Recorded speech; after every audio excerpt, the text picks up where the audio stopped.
champions, Fiji, they've done it back to back, they've done it in style. Next stop is Rio.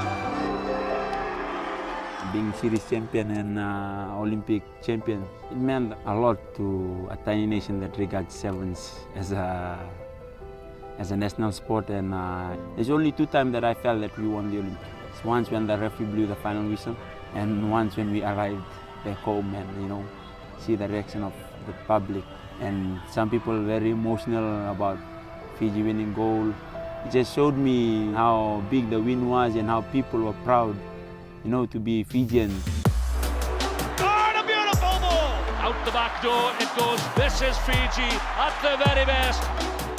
Fiji did well because the offloading game defined how they played. Ben Ryan talked about the Fiji way, the Fiji mentality, and that was offloading. If you win the collision, if you get the ball free, more often than not, you're going to win a game. I think for me, that's their natural game and how they like to play their game of sevens, and something so easy for them. It's so tough to defend, I know that for a fact personally.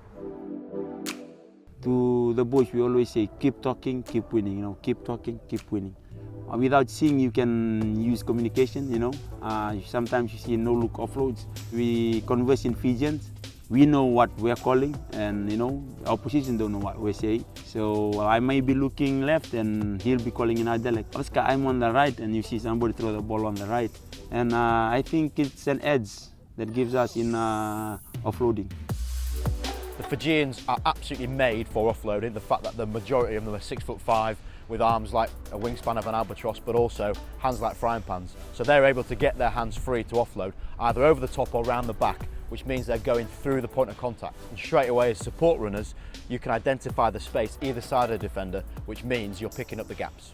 They're tall, they're fast and they're strong, and they're very tough to defend, and with their long limbs they're able to give those balls away so easy, so I think that's why they're so good at it.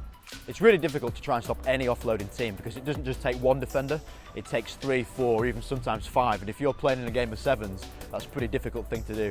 And again, thinking about how you become concentrated around where the ball is, then it takes 2 passes to go wide and suddenly you've got 60 metres of space and no one to defend it. And when Fiji get it right and they're on point, they are simply unstoppable. Away goes the big man, clear too high. One of the top offloaders in the game of sevens. I think one of the best people that demonstrated is Pio.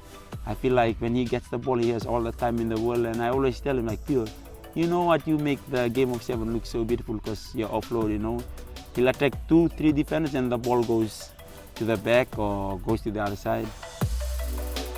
It's all about communication.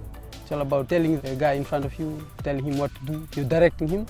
We're so close together as a team, as a player, and everything, it's like it just comes naturally.